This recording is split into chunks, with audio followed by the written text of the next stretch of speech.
কুরবানি ঈদে সবাই আশা করে, যেহেতু মুসলিম ধর্মাবলম্বীরা কুরবানি ঈদগুলোতে চায় যে তারা কুরবানি দিবে, গরুর মাংস খাবে, সবার সাথে বসে খাবে।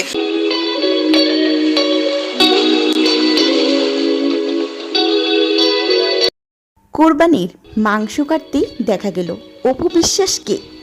এবারও কোরবানি ঈদ আসতে কোরবানির মাংস কাটতে বসে পড়লেন চিত্রনায়িকা অপু বিশ্বাস।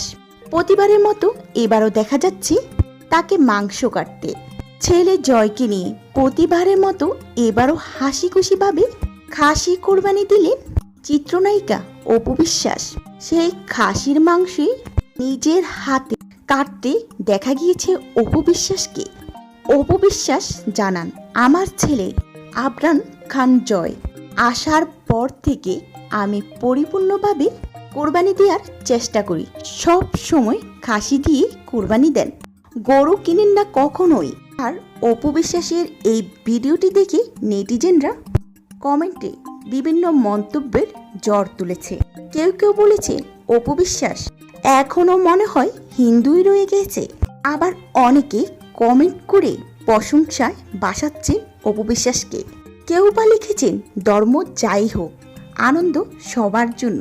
আবার কেউ বা লিখেছেন সাকিব আর অপু বিশ্বাস একসাথে হয়ে একই বাসায় কোরবানি পালন করছেন।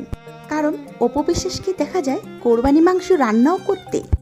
সে স্পেশালভাবে এই মাংসটা নাকি সাকিব খানের জন্যই রান্না করেছে। কারণ সাকিব খান খাসির মাংস খুব পছন্দ করে। গত বছরও কিন্তু সাকিব খানের জন্য স্পেশালভাবে রান্না করে মাংস পাঠিয়েছিলেন অপু বিশ্বাস।